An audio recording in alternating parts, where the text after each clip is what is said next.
এই না যে বাবা আমল হালাদিন পড়লাম, বুঝতে হইব আমলের অনেক গোপন ভেদ আছে, এজাজতের ভেদ আছে। যদি কোনো পূর্ণ ব্যক্তি আপনার অনুমতি দিয়া দেয়, সিলসিলার সব অলিয়া উলিয়ার দোয়া আপনার মাথার ভিতরে পড়ব। আর আপনি যখন এমনি পড়বেন 2000 বার, আর ওই ব্যক্তির পূর্ণবান ব্যক্তির অনুমতি নিয়ে আপনি পড়বেন মাত্র 200 বার, ওই সব ফয়েজ আপনি পেয়ে যাবেন। ফয়েজটা আসে কোথা থেকে আমি সংক্ষেপে বইলা আরেকটা আলোচনায় চলে যাইতেছি। ফয়েজ মানে কি? একটা আলো।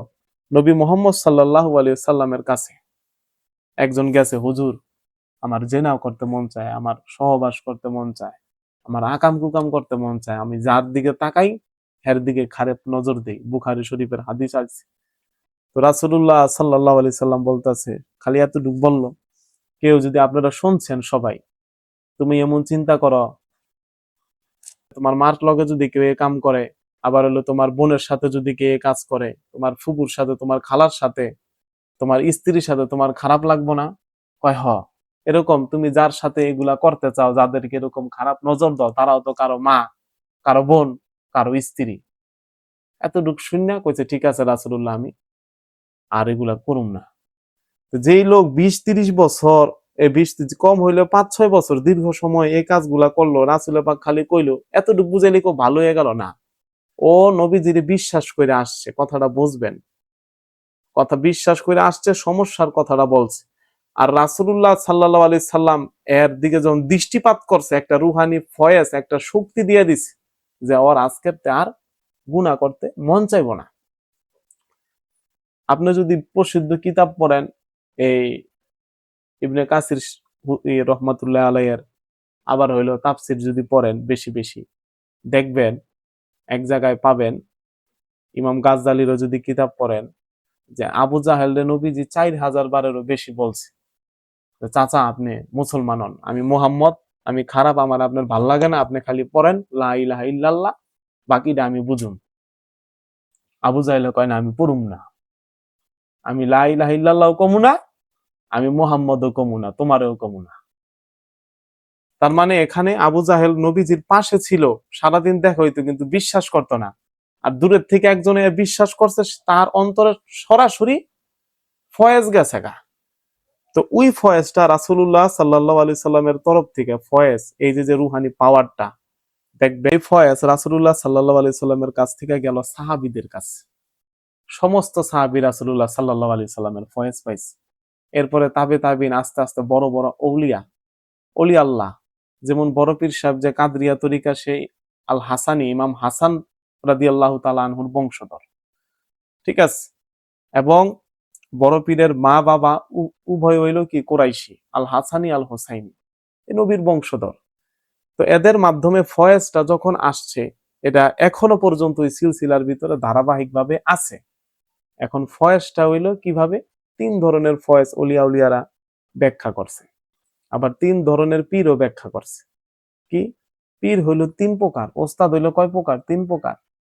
যেমন একজন ওস্তাদের সাথে যদি কেউ সময় দেয়, প্রথমে বলছি মনোযোগ সহকারে আগে শুনবেন, যেটা বললাম, ওস্তাদ হইল 3 প্রকার। প্রথম লাইনের যে ওস্তাদ, এর ক্ষমতা কি?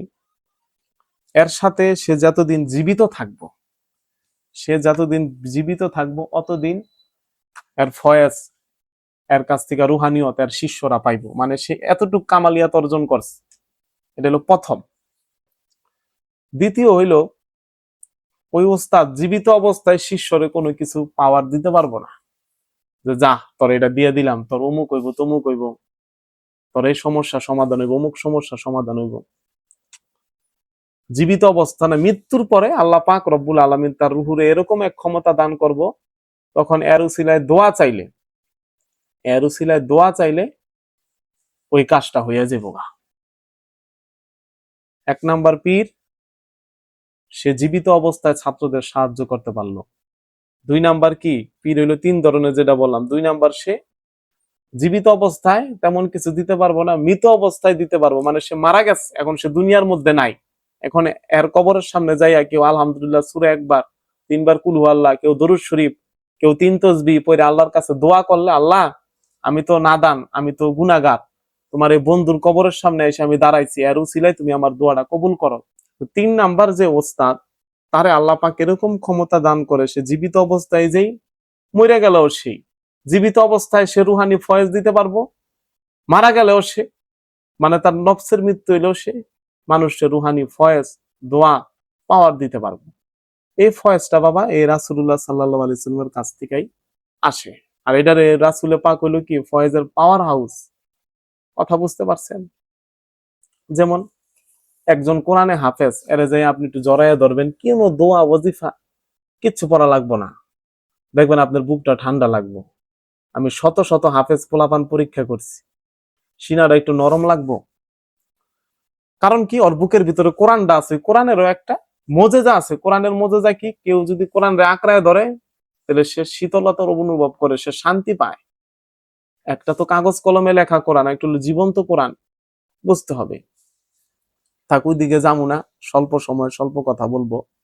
তো যে কথা আমি বলতাছিলাম, এই বিষয়ে আমাদের বাবা এলেম বর্তমান সমাজে আমি যে কথাগুলা বলি এগুলা খুব কম মানুষ বলে। বলবো না যে শুধু আমি বলি, খুব কম মানুষ এই বিষয় নিয়ে আলোচনা করে, কারণ এগুলা নিয়ে আলোচনা করলে বলবো ভণ্ড। আর কিছু না, কেউ যদি আমার ভণ্ড বইলে শান্তি পায়, বাবা আমি ভণ্ডই, তুমি ভালো থাকো, আমি ভণ্ড, আমি ভণ্ডই থাকি।